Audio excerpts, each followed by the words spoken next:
Hi guys, it's been way too long since I've done an update, so I wanted to just check in, say hello, and let you know about some things that are going on with my garden. So my last video that I did was back in, I think it was January of this year. So a lot has happened. I have a lot to update you on.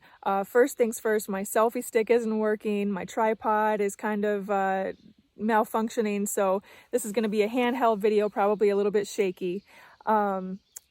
As I said, a lot has changed in the past 6 months. I'm still living semi-off-grid. I'm still in a one-room cabin with no kitchen, bathroom, or running water.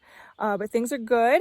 And one of the things that really got me through the winter was thinking about my garden that I was going to start. And my big goal was to really try my best to grow all of my food this summer.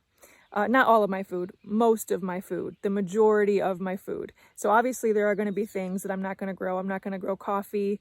I'm not going to grow cacao, although I would love to.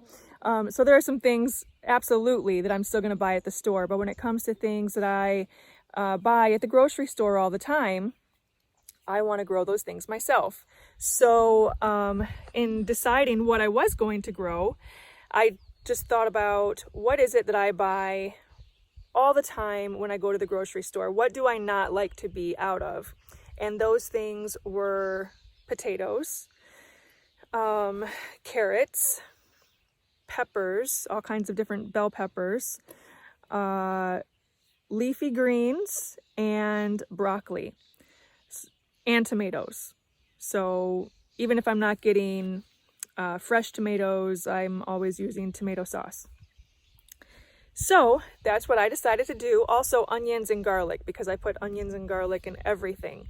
So that's what I started to do. I'm focusing on growing those items, but my imagination got the best of me and I wanted to grow way more than that. So I went from last year starting a garden on August 15th in zone 4B, which is pretty unheard of because it's at the very end of the season. We get our first frost like September 10th, September 15th. So it's a very short growing season. But I planted so many leafy greens last year and it was amazing. I had the most epic salads for the summer and it felt pretty good because I didn't have a lot of pressure on myself. It was like I showed up, I moved back from New York to northern Michigan, and I was like, okay, I don't know what I'm going to get, but I just want a garden. So I felt good about it. Well, now I've been putting a lot of pressure on myself because I really want to be as self-sustaining as possible. So I really went all out. And I have to say, I'm feeling pressure, feeling I might have gotten a little in over my head, and it's only June, the first couple weeks of June as I make this video. So, okay, let's see where to begin. I guess I just want to show you what's going on in the garden. We've got some good things going on and some not so good things. You know, we got our last frost on the weekend of Memorial Day. So it stays cold here in northern Michigan for a very long time. And so that was our last frost. And then we were in like 90-degree weather the following week. So things have been all over the place. What is my point? My point is, with all of the heat, I feel as though we got every bug imaginable attacking the garden. So I got a lot of cold weather crops in the ground. Well, not the ground, but I have raised beds. So in the soil, back in April. So I've got my potatoes, onions, garlic I planted last fall. It overwinters, and that seems to be doing pretty well. But I also planted broccoli, peas, what else? Well, I had chamomile that overwintered, so that's been growing really tremendously. And some cauliflower, cabbage. But the bugs are attacking a lot of it. So I wasn't really prepared for all of this to happen. My plants are getting some diseases, and it's really, really keeping me busy. And I've got a commitment in town several days a week, so my time has been a little bit more limited than it usually is. But things are growing abundantly. So what I'm going to do, I think, is I'm going to turn the camera around. I'm going to take you on a little tour of the garden. It's not going to always be pretty. Some things are messy. I'm still organizing the garden. I just built some new raised beds last week, and that was so much work, totally worth it. But filling 4 new 4x8 raised beds that are 12 inches high. Whew, it was a lot of shoveling. So I'm going to show you those, but yeah, so please bear with me as I show you the garden. It's a little bit messy. Okay, so here we go. Okay, so I'm going to start out right here. This is a fire ring that I have filled with potatoes. And as you can see, they're growing pretty well. I've never grown a potato in my life, so I'm brand new to this. I should have been filling this with more soil as these leafy greens, as these sprouts have been growing. I'm a little behind on this particular area of potatoes. I have more, which I have been hilling up with soil, but you can see these are pretty high. Let's see. I'd say the highest one is about a foot. So I'm going to come in and I'm going to load these up with soil. I planted like 3 different kinds of potatoes in this one container, which is probably not something you're supposed to do because they might all be ready at different times.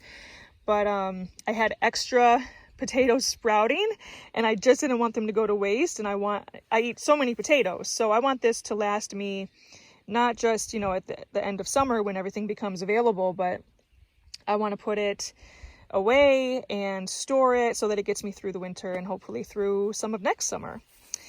Okay, so here is one of my raised beds, and what I've got growing here are some peas. I've never grown peas before. This was back in when was this? March? No, April.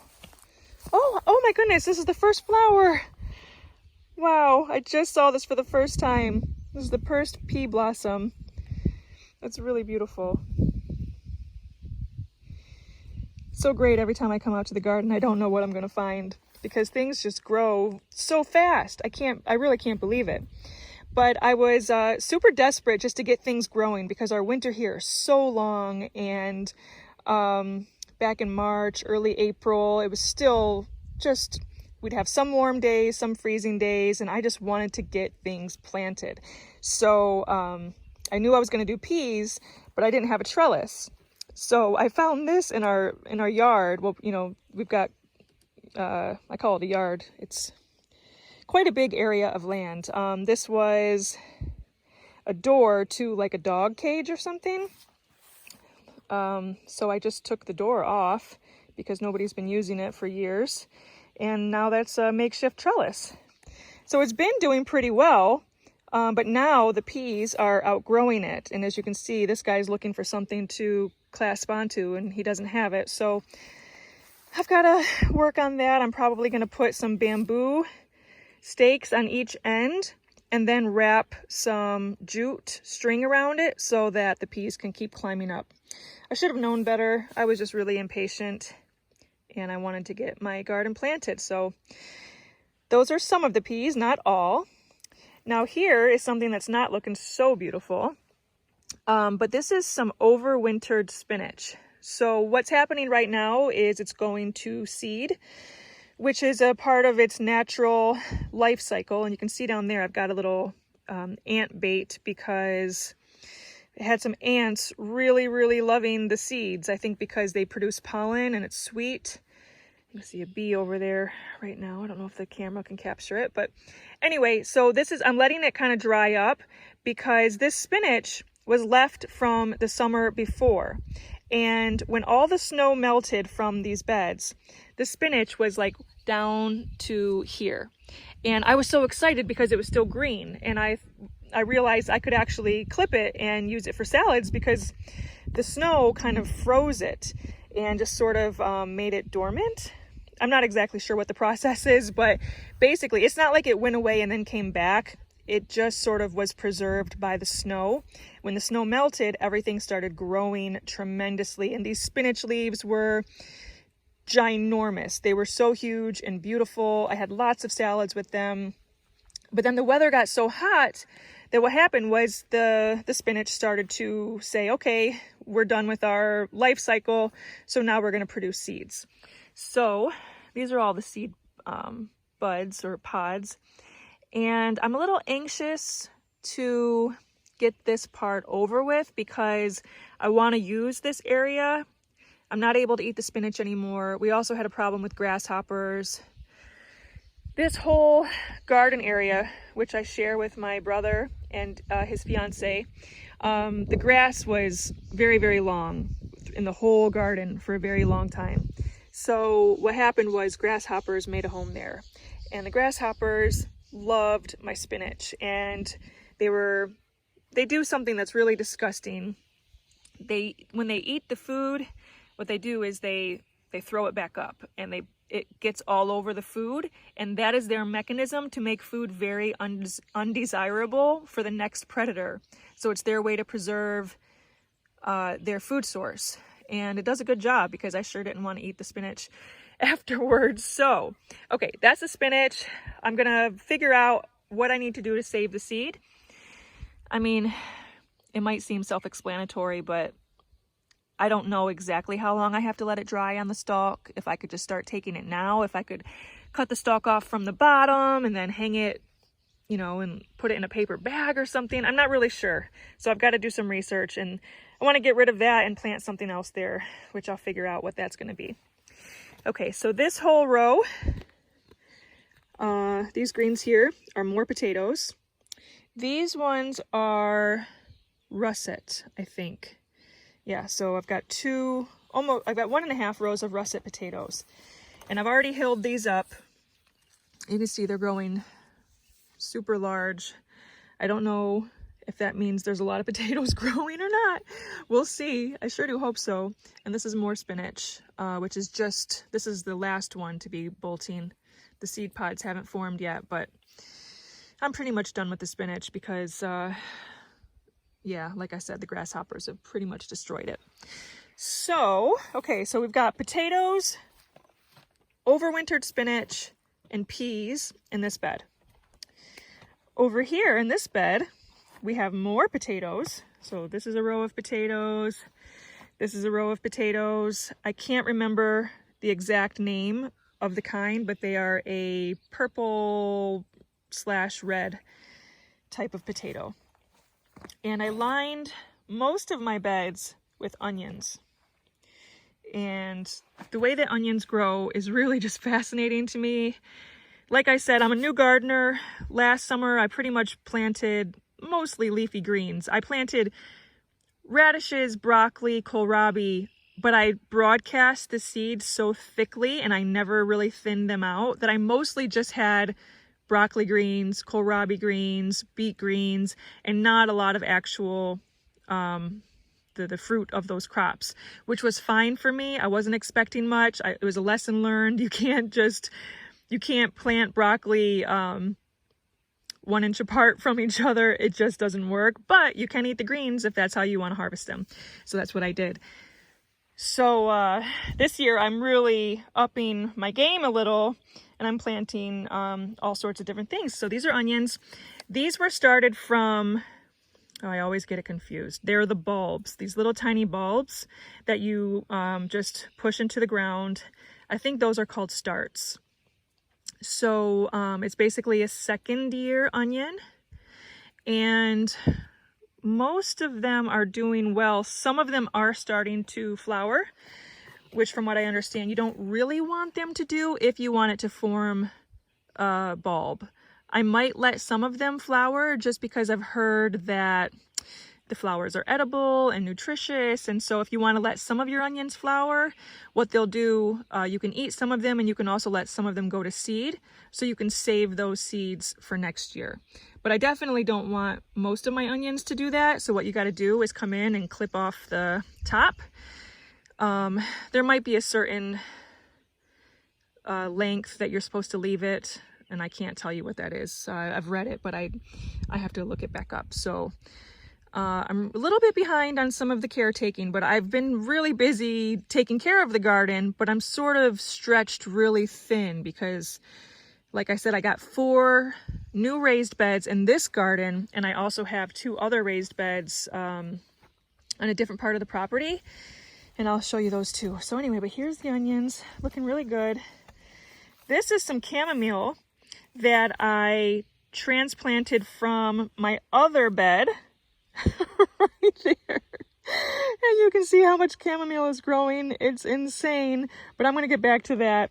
So I dug this up from there. It was so small when I moved it, and this stuff is just growing so quickly. I've been having lots of chamomile tea, and chamomile is supposed to be really good for brassicas, keeping certain bugs off of like your cabbages and broccoli and cauliflower. These plants right here are this is broccoli, and you can see there's some white on the leaves. I've been battling, I think it's powdery mildew, so I've been using a hydrogen peroxide blend and coming out here and spraying, but I'm behind on the last spray, so I've got to do that again.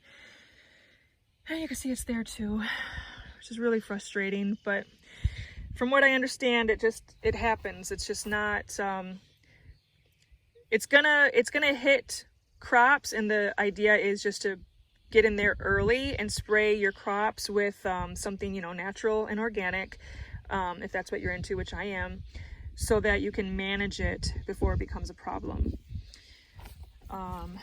This is a mystery crop, I think. Did I not label it? Oh wait, no. Okay, that's cauliflower. And I just think the leaves are so amazing. These are huge. Really huge, and it's only the beginning. It's going to get much bigger. This is the mystery crop. I have no idea what this is. I lost the label, and I think it might be Tuscan kale. I'm not sure, but it looks delicious. And there's another cauliflower. Oh, so okay, so we've got broccoli, we've got some brassicas, we have chamomile. Over here we have garlic. It's looking a little yellow on some of the parts. I had kind of a embarrassing moment. I'm just gonna fess up. So back when all the snow melted, I came out here to check on my garlic because this is something I planted back in November. You're supposed to plant it, and it does what's called overwintering. So I came out here and checked on it, and I was like, wow, everything's growing so much. I don't know if that can possibly be garlic. Maybe it's grass. Because this fire ring doesn't have a bottom, although I did put cardboard and some wire to keep the animals from digging up. Anyway, so I researched what does garlic look like when it's sprouting, and it was definitely garlic. So, okay, went back into my cabin, and it was still cold out, so I wasn't really doing much with the garden. A month and a half went by maybe. And I, came out here again, and this thing was full. And it was like 1 foot high, 1.5 feet. Then it got to 2 feet high. And I was like, I can't believe this. My garlic is growing like crazy.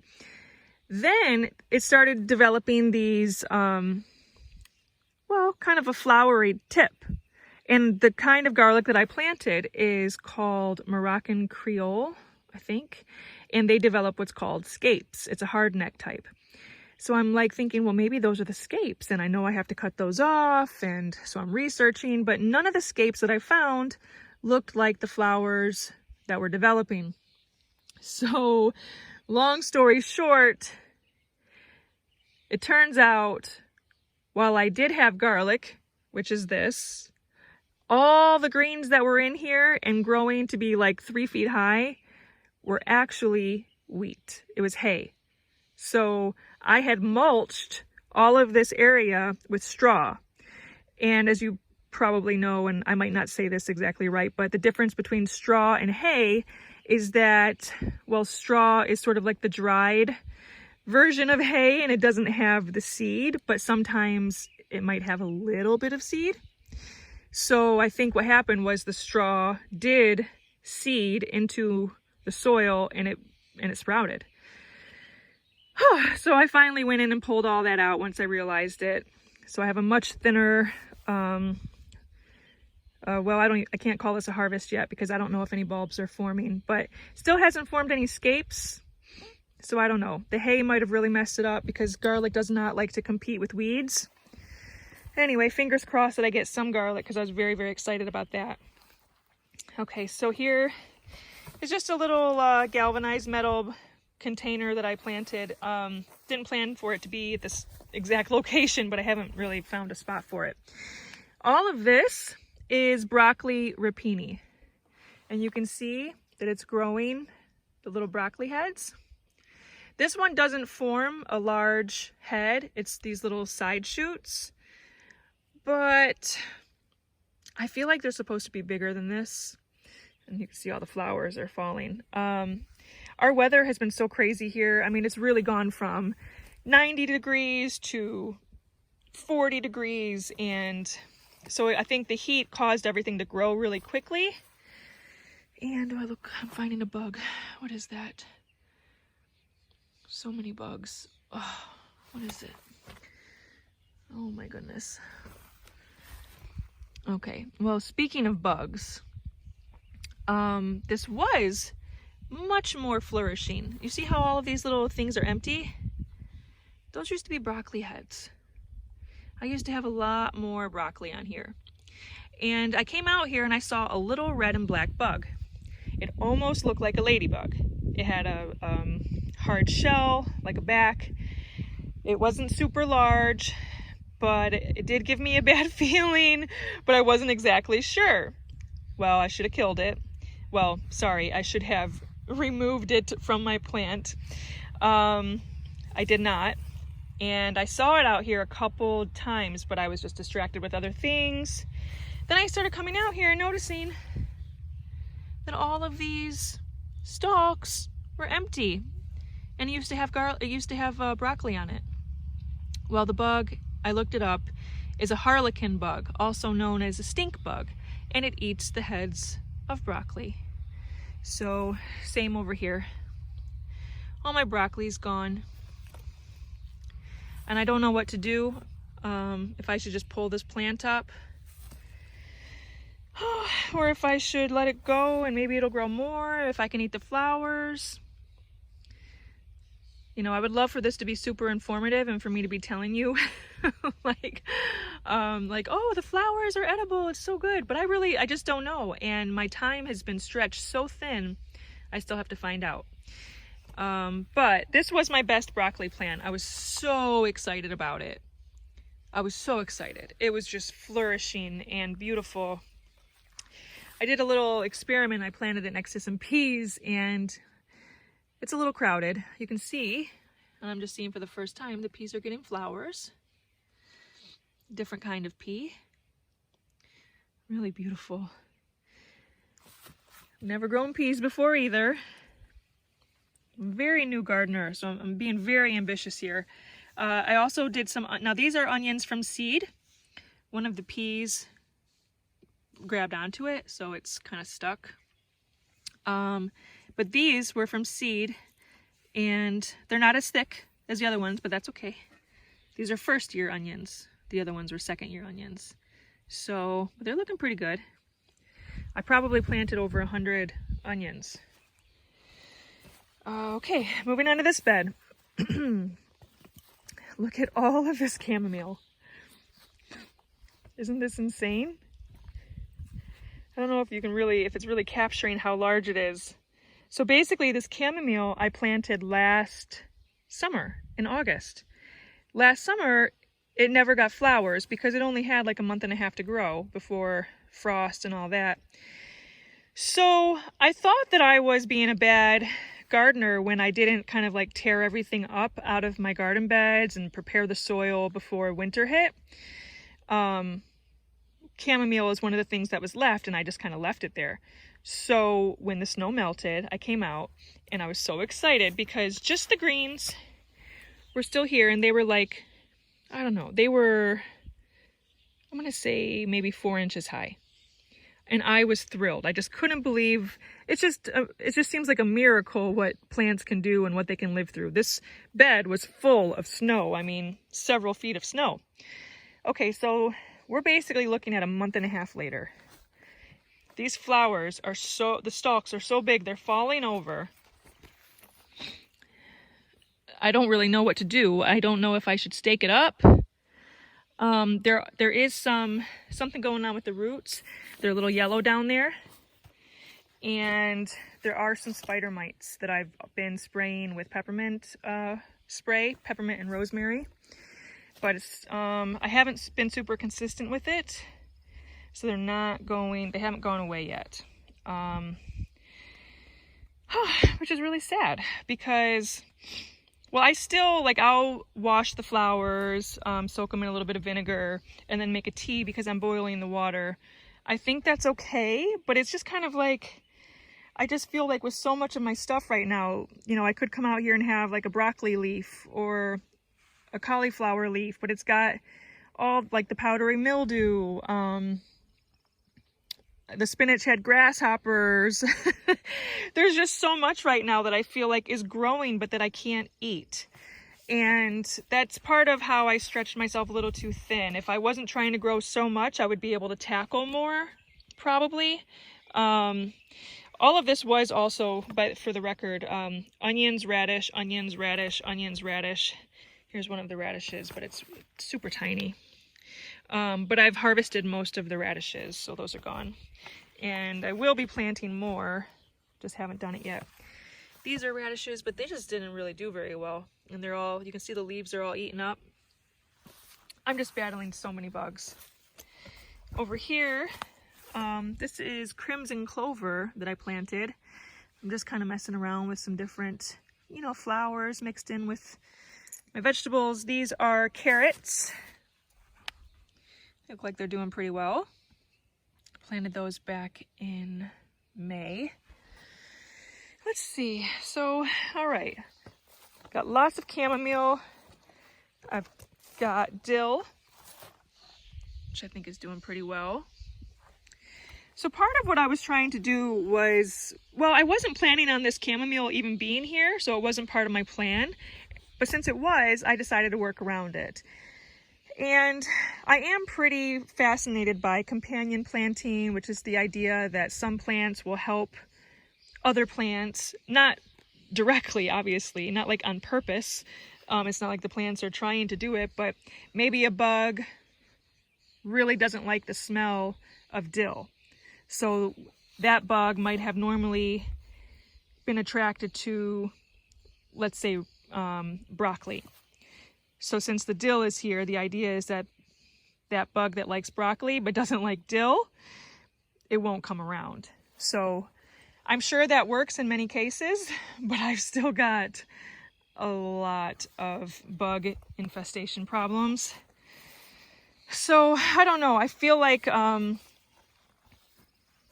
know, as you can see, I've got onions surrounding the bed. I had onion radish.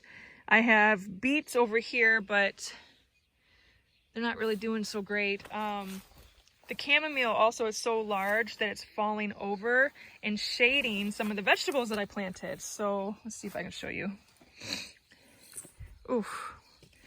I actually have kohlrabi planted under there somewhere, but it's not growing because it's completely shaded by the chamomile. And I should cut it, I'm sure. But usually if I come out here during the day, there are just so many butterflies. It's amazing. And I figure they've got to be helping. Hi, Marshall. Here comes my brother's dog. Marshall. Okay. I know. Come here. All right. All right. All right. There you go. Say hi. He's very excited to see me. We already did our hellos since I came home, but okay, go play. Go play. All right. What else am I going to show you here? Let's see. One thing that I really love is we've got some wood sorrel popping up. I did not plant this. This just seeded itself. And wood sorrel is a native plant in Michigan and much of the Midwest. There'll be a little yellow flower that sprouts up from here. And it's something that just grows all around.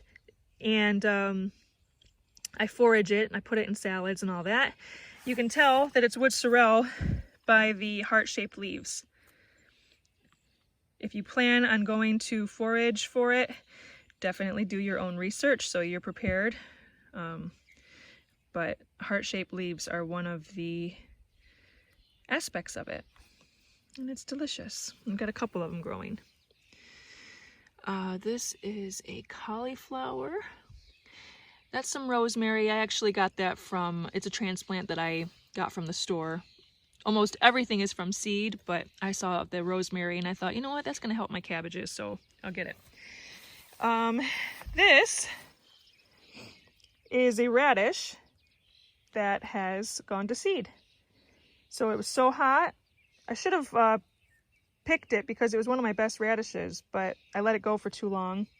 And now it's flowering. So I might save that seed. We'll see. I had a lot of radishes, so that was good. Okay, so now what we're going to do is I'm going to show you the new beds. Okay.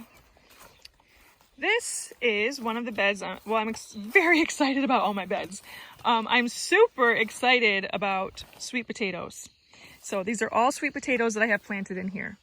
I tried to sprout my own sweet potato slips. I think I started in March. I grew those things for 2 months. They're still in water. None of them sprouted at all. So I started to get really sad because I thought, man, I just really plan on growing sweet potatoes. I eat them. It's part of it's a staple in my diet. They store really well, so it's a great thing to have an abundance of. Anyway, so my heart kind of broke when I didn't get any slips, but then I realized that they do sell them at the store. So I found these at one of the local places, and yeah, I have space for them.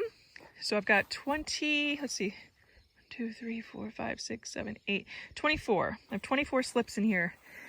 So I hope to get some sweet potatoes. It's my first time growing them. We'll see. I also planted a little bit of amaranth. You can see them sprouting up. Amaranth, it's a grain. Some of them grow to be like hanging, sort of like a drooping flower. And there's also a tall type of amaranth, and I planted those in the back. I sprinkled some marigold seed in here too around the edges. We'll see if that comes up. Let's see, where is it? There's the amaranth. Anyway, I see some kind of leaf thing developing, and I literally just planted these a couple days ago.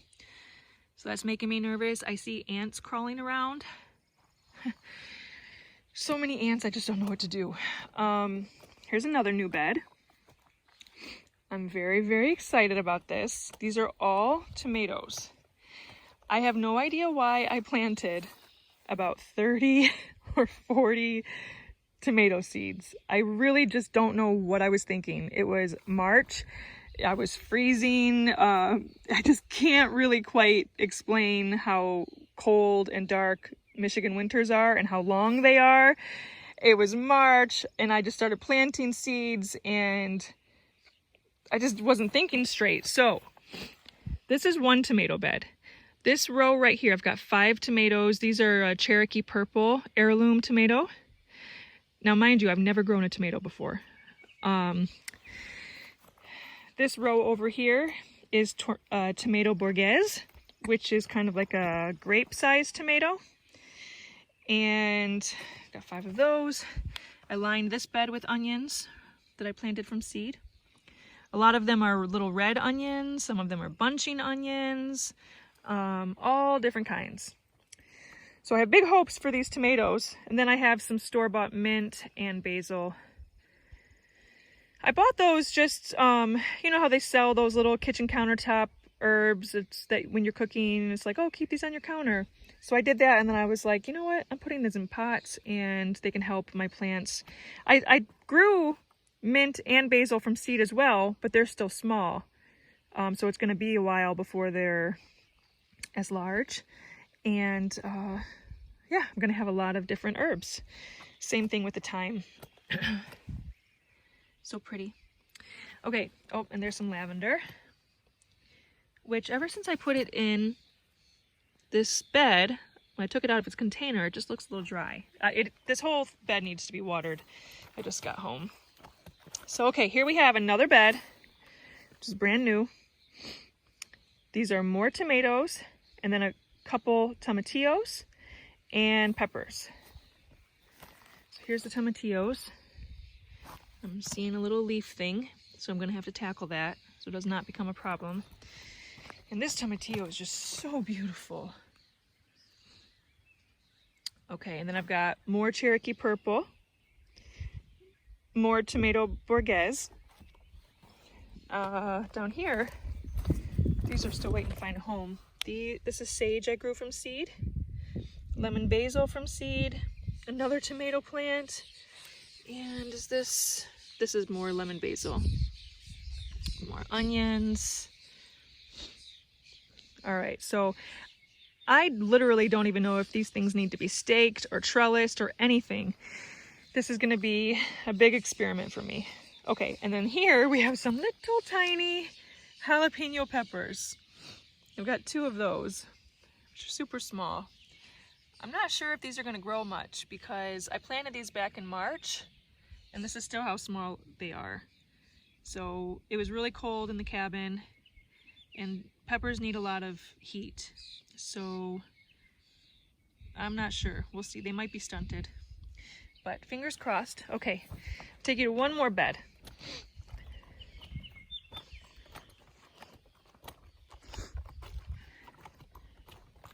All right. So here's another new bed. Now these are 8x4 and 12 inches high. This was an extra bed, so I only planned on having 3 new beds, but I've been getting my wood from an Amish sawmill, which I highly recommend because, well, first of all, I just really like to work with the Amish. I like supporting them, and the wood is rough cut. They gave us a really good deal. And they just gave us like a few extra boards, I think maybe just in case we cut the boards the wrong size, because you have to, when you buy rough cut, you often have to, you know, bring them home and saw them yourself to get to the final size you need. So anyway, I ended up getting a whole extra bed from it. So I decided to plant my abundance of extra peppers that I have in here. But I was really torn about whether or not I wanted to do peppers or make this a corn bed. I could plant corn along this row back here. My brother and his fiance are going to do a lot in the middle, but I could do this row of corn, which I do plan on doing, but I really wanted to use this soil. However, I had all these peppers, so I was really battling with, do I start something new in this bed or take care of the plants I've already been caring for since March? So I decided the right thing to do was take care of the plants I already have. But as soon as I planted them, I started to feel a little bit, I don't know, not regretful, but I wasn't sure if I made the right decision. So what I did, I had planted them a little closer in the middle. What I did was I dug them all up, put them closer to the side, and I ended up planting about 63 corn seeds in the middle. Corn can be planted very close together. I planted them about 6 inches apart from each other in every direction. So, I looked it up. It seems like corn and peppers do well together. We'll see if that's true. I'm hoping for the best. I love corn. That's one of the other staples. I mean, I don't eat it as much as broccoli and tomatoes and all of that, but and most of the corn that I eat is canned because I don't find a lot of fresh organic corn. A lot of the organic corn is canned. So anyway, that's usually how I buy it. But this is organic, this is heirloom, and hopefully it grows. Over here are more sweet potatoes, which ironically look like they're doing better than the other ones now. I planted these before our last frost. These were slips that I bought from a different company. These came in a package with just the roots and the green, you know, the green leaves and the stem. So when we got them, they all looked like they were just completely dead, which is how they're basically supposed to look because they're in shock. And then you plant them and you water them. It's basically taken, I think, 3 weeks to get them to look pretty alive. I think they look pretty good. And these little containers I have here, this is actually my green stalk, which is a vertical planter. It came with 5 tiers, but I'm really just, when I planted them, it was still super cold, and it was like we were getting 20 mile per hour winds, and I wasn't exactly sure what I was going to plant in them. And I was like, you know what? I'm just going to I want to put my sweet potatoes in there. I could stack them, but I'm not at a loss for space right now. So I'm just liking the way it is for the moment. But I'll keep you updated on different things that I experiment with the green stalk, because I think it's really cool. It's like a cell, you know, it's got a watering disc that you put on top, and then you stack them and everything gets watered when you're just basically watering one time. But yeah, I'll keep you posted on that. Very excited about sweet potatoes. So this is my garden so far. A little messy, a lot of bugs, beautiful pea flower. Just moved this picnic table up here, and it's a great place to come out and have coffee in the morning, say a little prayer, and be grateful for all the blessings. You can hear the birds chirping.